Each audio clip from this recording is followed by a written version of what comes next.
The grocery bags have been cutting into my palms for 3 blocks now, but I don't notice until I'm halfway down the hallway of my new building.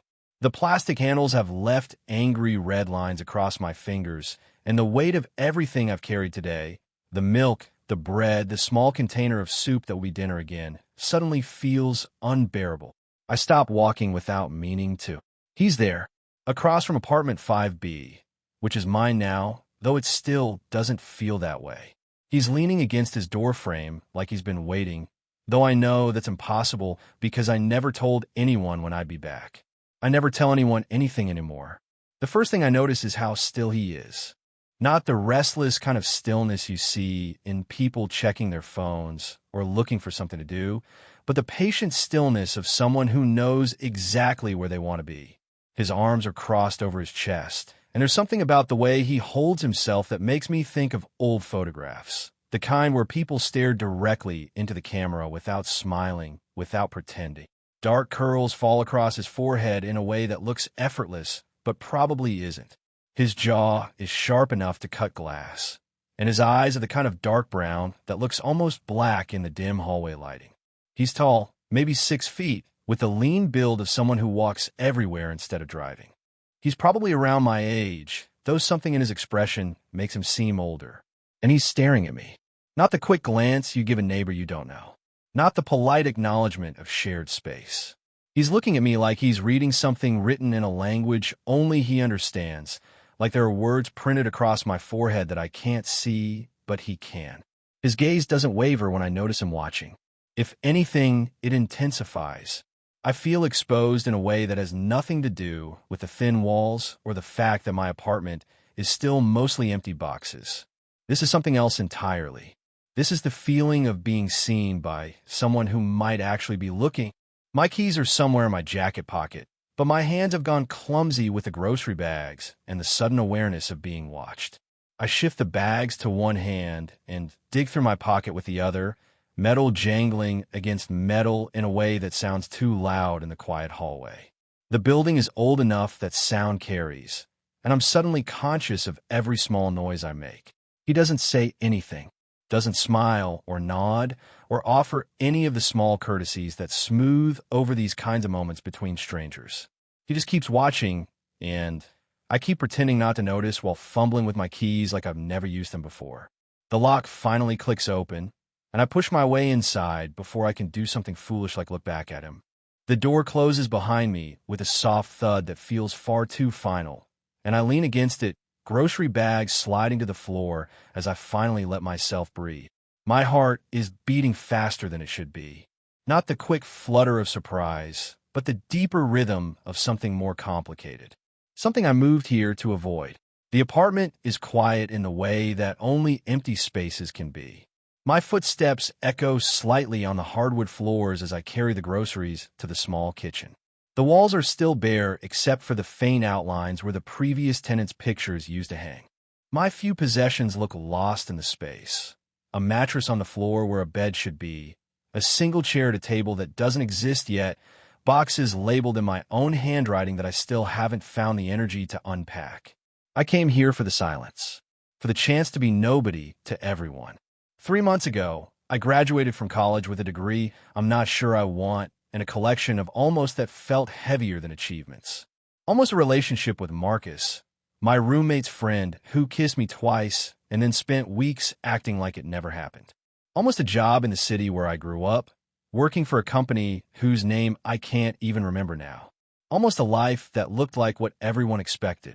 Instead, I took the first job I could find that was far enough away to matter.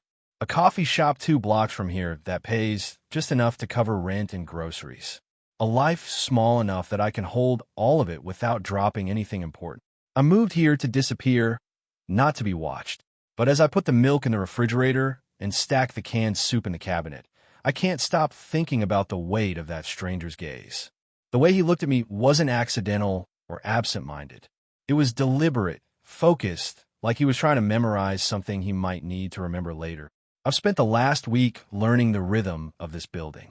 Mrs. Chun in 5A leave for work every morning at exactly 7:30, her heels clicking against the tile in the lobby.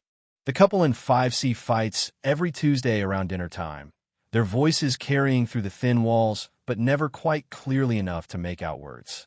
Someone on the fourth floor plays piano, soft classical pieces that drift up through the floors on quiet evenings. But I haven't learned anything about the man across the hall.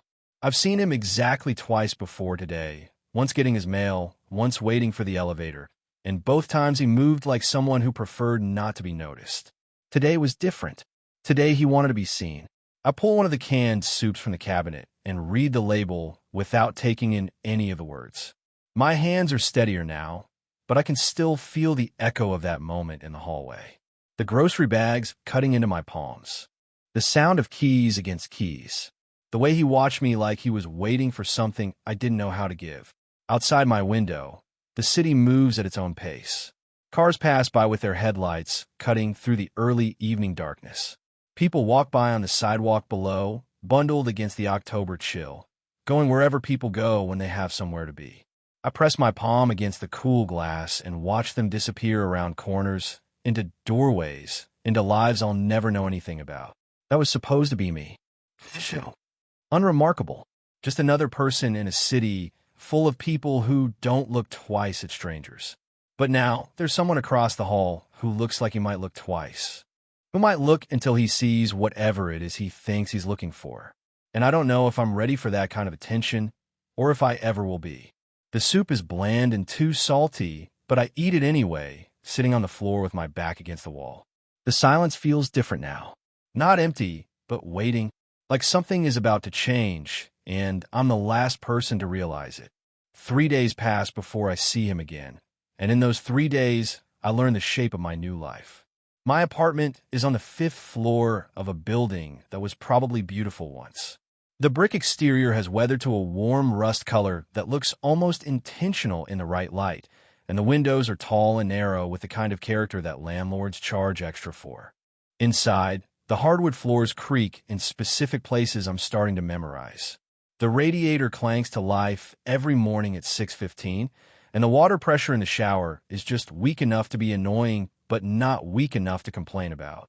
I have a mattress on the floor because I keep telling myself I'll buy a bed frame when I have more money, though we both know that's not really why.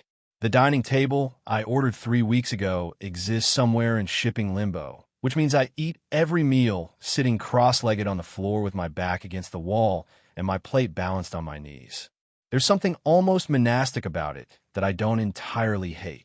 The coffee shop where I work is called Grind, which I thought was trying too hard until I realized that everything in this neighborhood tries a little too hard.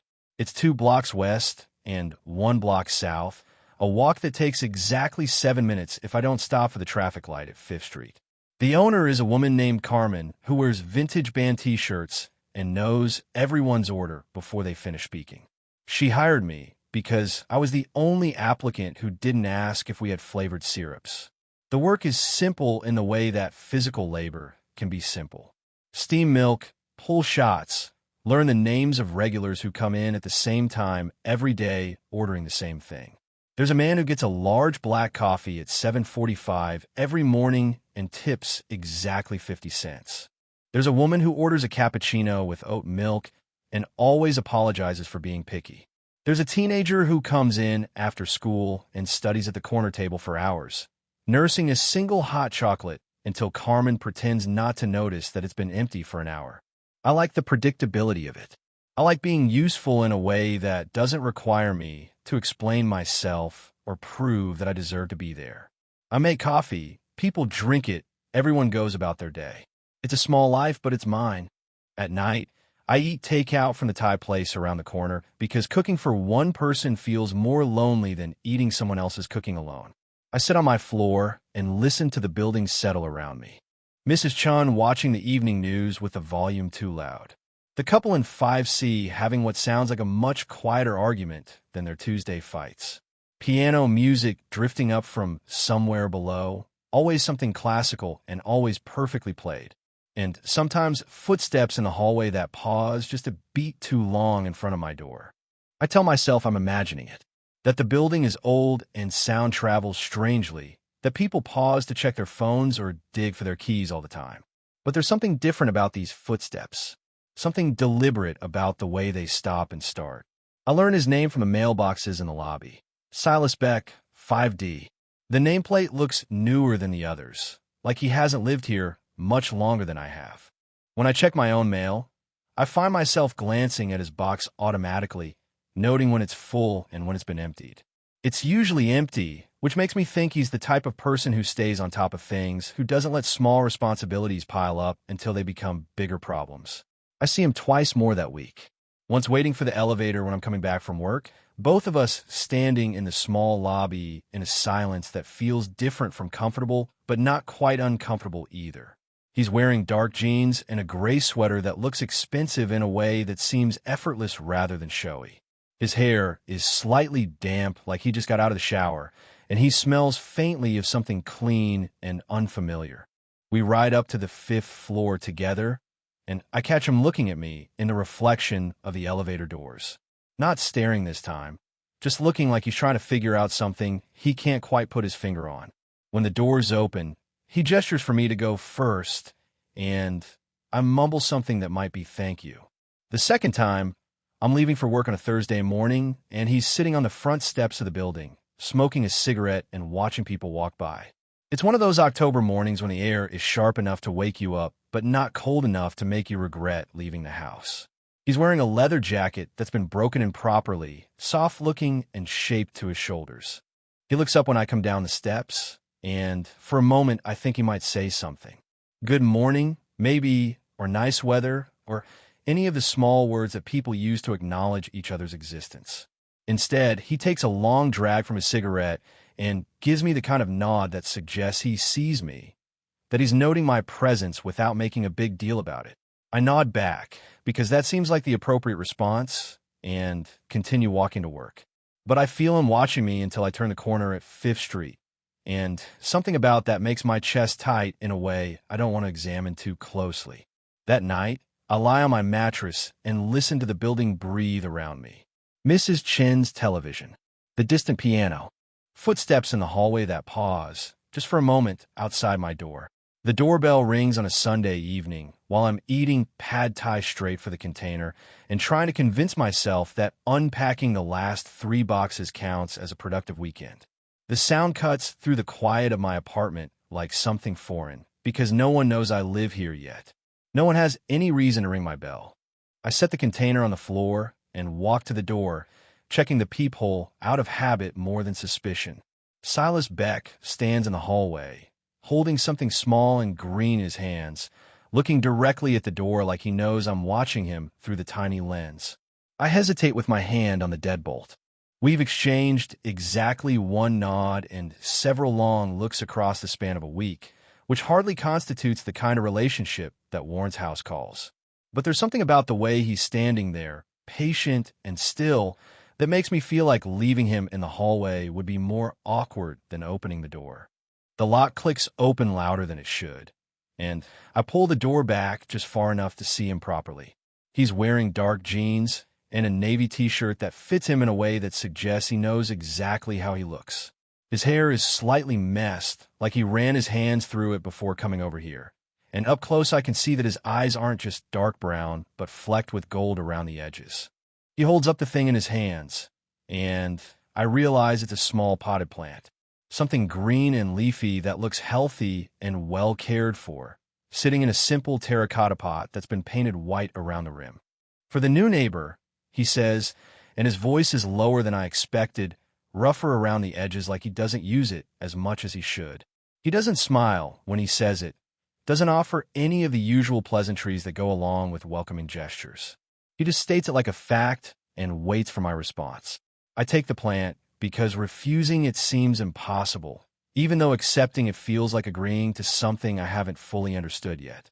The pot is warm in my hands, and I can feel the slight weight of damp soil through the ceramic. It's a nice plant, the kind that someone picked out carefully rather than grabbed for whatever was closest to the store entrance. Thank you, I say, though the words feel insufficient. I should probably invite him in, offer him coffee or water or something that acknowledges the gesture properly. Instead, I stand there holding his gift and trying to read the expression on his face, which gives away exactly nothing. He nods once, the same kind of acknowledgement he gave me on the steps, and turns to go back to his apartment. I watch him cross the narrow hallway, noting the way he moves with the kind of easy confidence that some people are born with and others spend their whole lives trying to fake. He doesn't look back before disappearing behind his door, which closes with a soft click that somehow sounds final.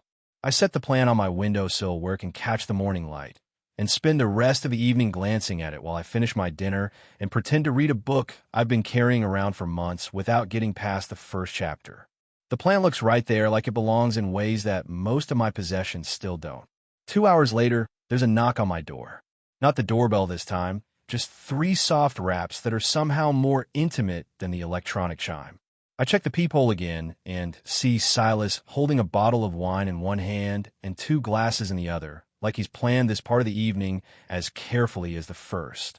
When I open the door, he doesn't wait for an invitation. The power just went out of my unit, he says, stepping past me into the apartment with the kind of casual presumption that should annoy me, but doesn't.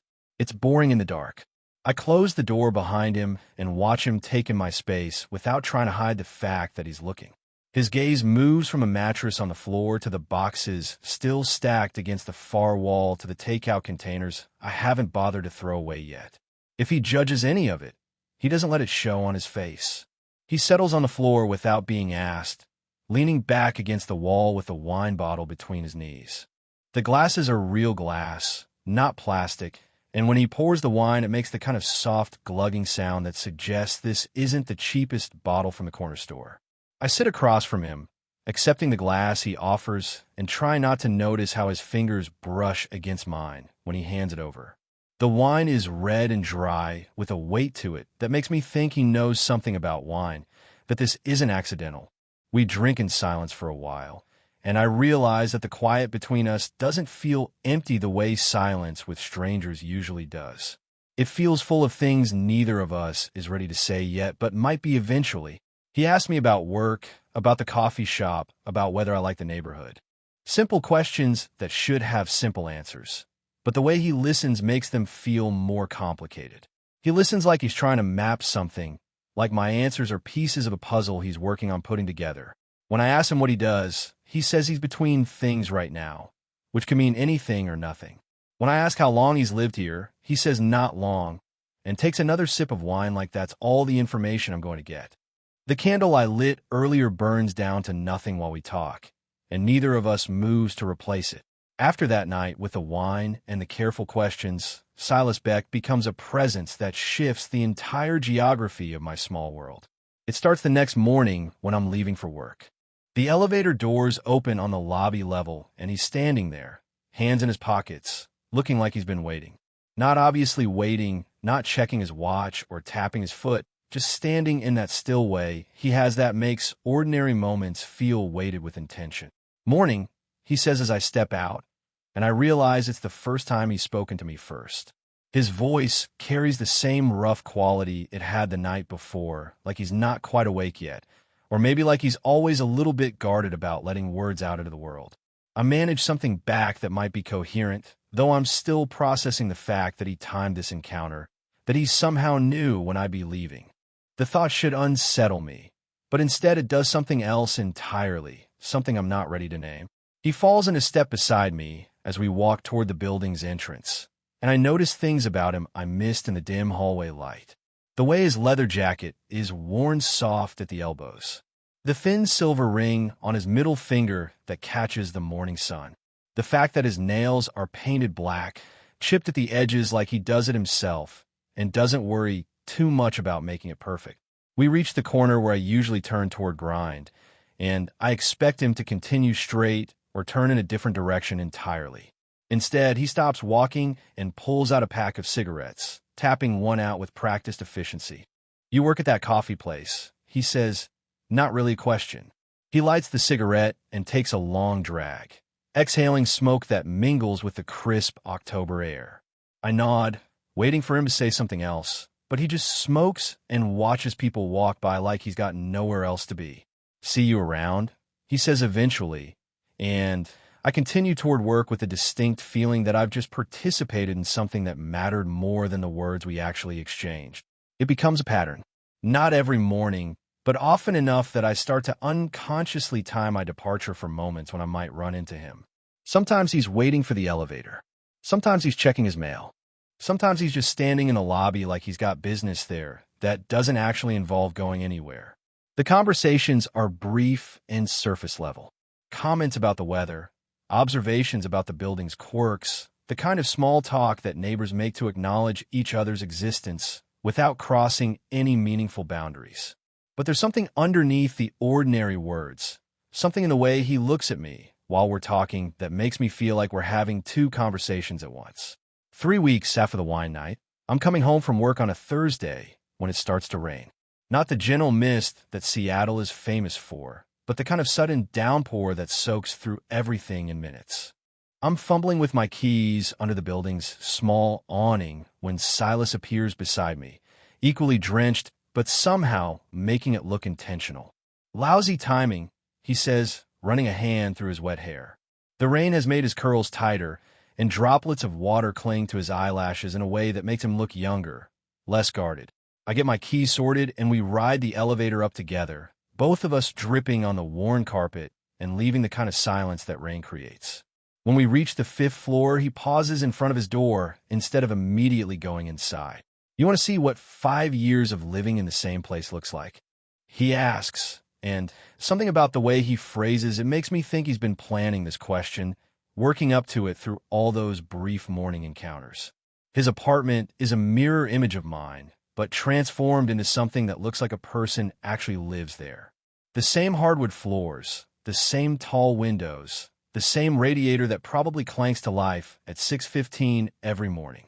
But where my space feels temporary and half-hearted, his feels settled, intentional. There's a record player on a small table by the window, surrounded by neat stacks of vinyl that look well-used rather than decorative. A worn leather jacket hangs over the back of a chair that's obviously been sat in thousands of times. City maps cover one wall, not touristy ones, but the kind that show bus routes and subway lines, marked with notes in handwriting I can't read from where I'm standing. The furniture is minimal but chosen carefully. A couch that's the right size for the space, a coffee table made from reclaimed wood, bookshelves that hold an eclectic mix of paperback novels and photography books. Everything has the lived-in quality of someone who's made thoughtful decisions about what to keep and what to let go. I realize I'm studying his space the same way he studied mine that first night, trying to read the story a person tells about themselves through their possessions. The difference is that his story seems intentional where mine still feels accidental. He makes coffee without asking if I want any, moving around his kitchen with the efficiency of someone who's performed these motions countless times. The coffee is better than what I make at home, stronger and more complex, served in mismatched mugs that somehow go together anyway. We sit on his couch, and I try not to notice how the cushions dip in a way that suggests this is where he spends most of his time. Try not to think about what that means about the shape of his days, the rhythm of his solitude. But I notice anyway, the same way I've been noticing everything about him since that first moment in the hallway, when he looked at me like he was reading something I didn't know I'd written. The insomnia comes on a Tuesday night, 3 weeks after the afternoon in Silas's apartment. It's the kind of sleeplessness that has nothing to do with caffeine or stress, and everything to do with the way my mind keeps circling back to moments I should have forgotten by now. The way he handed me that coffee mug. The way he listened when I mentioned that I'd never lived alone before. The way he said "see you tomorrow" when I left, like it was a promise instead of a probability. By 2 in the morning, I give up on sleep entirely. The apartment feels too small and too quiet, like the walls are pressing closer every time I close my eyes. I need air, space, something other than the sound of my own breathing and the distant hum of the building's heating system. I open my door as quietly as possible, not wanting to wake Mrs. Chun or give the couple in 5C another reason to argue. The hallway is lit by a single overhead fixture that casts everything in harsh yellow light, making the worn carpet look older than it probably is. Silas is sitting on the floor with his back against his door, legs stretched out in front of him, wearing a dark hoodie with the sleeves pushed up to his elbows. He doesn't look surprised to see me, doesn't even look up right away like he was expecting this exact moment to happen at this exact time. Couldn't sleep either? I ask, settling down beside him before I fully register the decision to do it. The carpet is rougher than it looks, and I can feel the building's structure through the thin padding, the solid reality of concrete and steel that holds all our separate lives in their separate boxes. He shakes his head, finally looking at me with those dark eyes that seem to hold more weight than they should. Up close in the harsh hallway light, I can see the faint scar along his jaw that I noticed that first day. It's thin and precise, like something that happened on purpose rather than by accident. We sit in silence for a while, and it strikes me how natural this feels, how sitting on a hallway floor at 2 in the morning with someone I barely know feels less strange than lying alone in my own bed. There's something about the shared insomnia, the mutual admission that sleep isn't coming, that creates a kind of intimacy I wasn't prepared for. The building makes its nighttime sounds around us.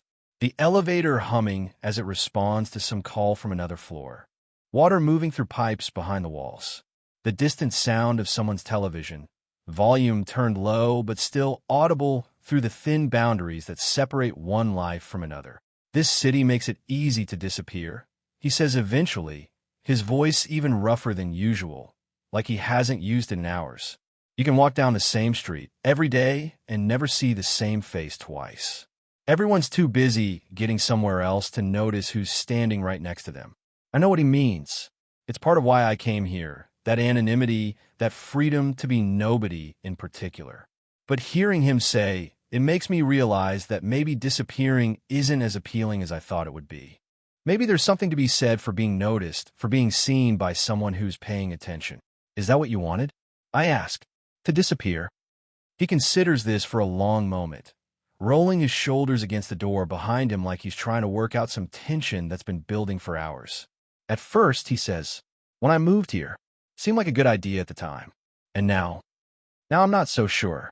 There's something in his voice that makes me look at him more carefully, something that suggests this conversation is moving into territory neither of us mapped out in advance.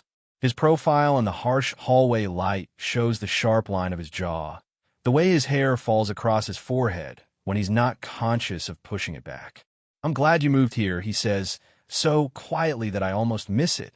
The words hang in the air between us, like something fragile that could break if we examine it too closely. It's not much, just 6 words strung together in a way that could mean anything or nothing, depending on how you choose to hear them. But the way he says it, the weight he gives each syllable, makes it feel like the most significant thing anyone has said to me in months. I don't know how to respond to that kind of honesty, so I don't try. Instead, I sit with it, let it settle into the space between us like something we're both learning to hold. The hallway feels different now, less like a transitional space between one place and another and more like a destination in itself. We talk about small things after that, about how strange it is to live so close to people you don't know, how you can hear pieces of their lives through the walls but never see the whole picture. About the piano player on the 4th floor who always practices the same Chopin nocturne, never quite getting the ending right.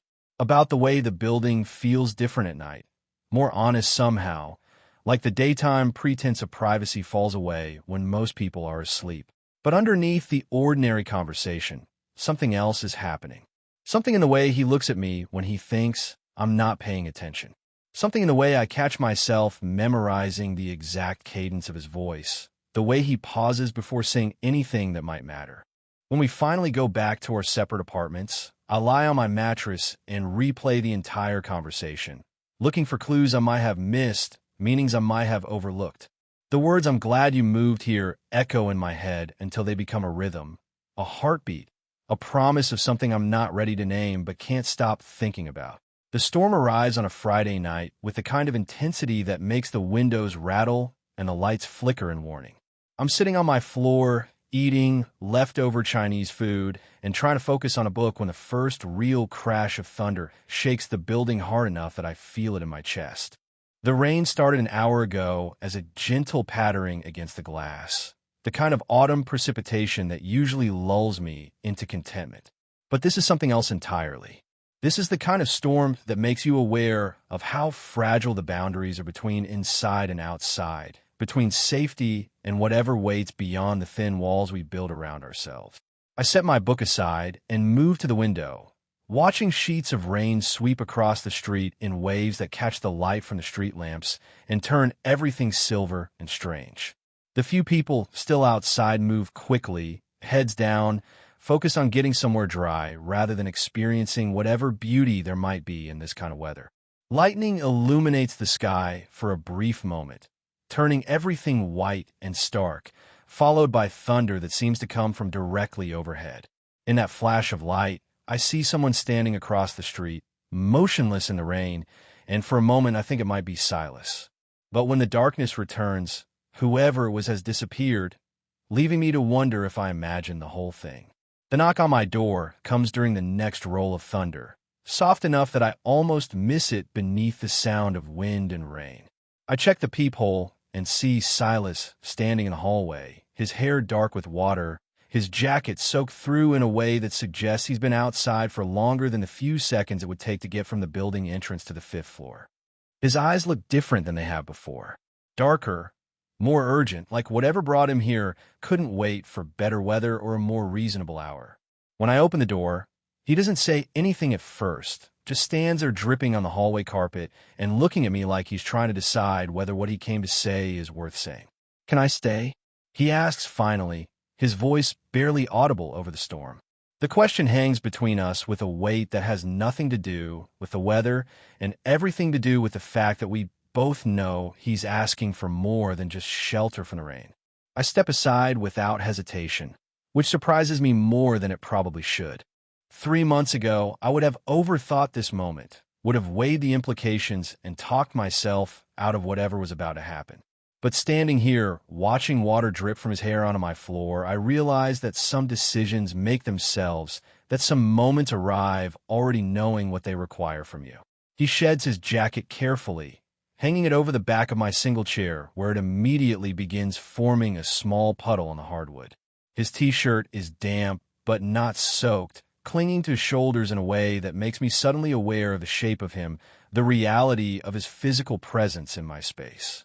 The storm continues outside, rain lashing against the windows with renewed force, but inside my apartment, the air feels charged with something that has nothing to do with the weather. Silas moves through my space like he's been here before, settling on my mattress with an ease that suggests this was always going to happen eventually, that we've both been moving toward this moment since that first night in the hallway. I sit beside him, close enough that I can smell the rain in his hair and feel the warmth radiating from his skin despite the dampness of his clothes. The mattress dips slightly under our combined weight, creating a small geography that pulls us toward each other in ways that gravity alone can't explain. We don't talk about the storm or why he was outside in it or what brought him to my door at this particular moment. Instead, we sit in the kind of silence that feels full rather than empty, listening to the rain against the glass and the building settling around us like something breathing.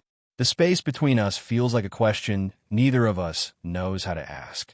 I'm aware of every small movement he makes, the way his breathing changes when lightning illuminates the room, the way his hands rest on his knees like he's consciously keeping them still. There's something building in the charged air, something that feels both inevitable and impossible. When he finally moves, it's slowly, deliberately, like he's giving me time to understand what's happening and decide whether I want to let it continue. He leans closer, close enough that I can see the gold flecks in his dark eyes, close enough that I can feel his breath against my skin when he exhales. He rests his forehead against my temple, not quite touching but close enough that the warmth of his skin mingles with mine. It's not a kiss, not yet, but it's something more intimate than anything that's passed between us before. It's the kind of contact that acknowledges what we've both been circling around for weeks, the careful dance we've been doing in hallways and elevators and conversations that mean more than their words suggest. I could pull back. I could make some excuse about the late hour or the storm or the fact that we're still mostly strangers despite all these careful encounters. I could retreat into the safety of my small, controlled life and pretend this moment never happened. But I don't move away. Instead, I close my eyes and let myself feel the weight of his presence. The way this simple contact changes everything about the space between us. Outside, the storm continues its assault on the city, But inside this room, something else entirely is beginning. I wake to the sound of silence. The storm has passed sometime during the night, leaving behind the kind of crystalline quiet that only comes after the air has been washed clean. Morning light filters through my windows, soft and golden, carrying none of the urgency that drove the rain against the glass just hours before. Everything feels different in this light, gentler somehow, like the world has exhaled and found its equilibrium again. Silas is still here. He's stretched out beside me on the mattress, one arm thrown across his eyes to block the morning sun, his dark hair mussed against the pillow in a way that makes him look younger than he did in the charged atmosphere of last night. His breathing is deep and even, the kind of sleep that suggests complete surrender to the moment, complete trust in his surroundings. I'll lie still for a long time, afraid that moving will break whatever spell allowed this to happen, whatever fragile understanding we reached in the darkness that let him stay through the night. The mattress is small enough that we're sharing space whether we mean to or not. Our bodies creating a landscape of warmth beneath the single blanket I pulled over us sometime after we finally stopped talking and let sleep claim whatever was left of our carefully maintained distance.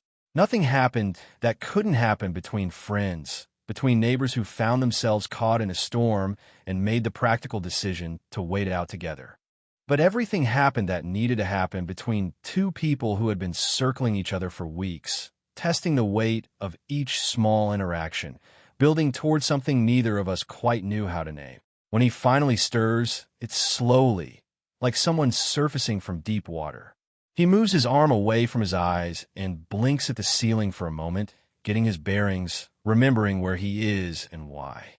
When he turns his head to look at me, there's none of the awkwardness I expected, none of the morning after uncertainty that usually follows nights when boundaries shift in ways you didn't plan for.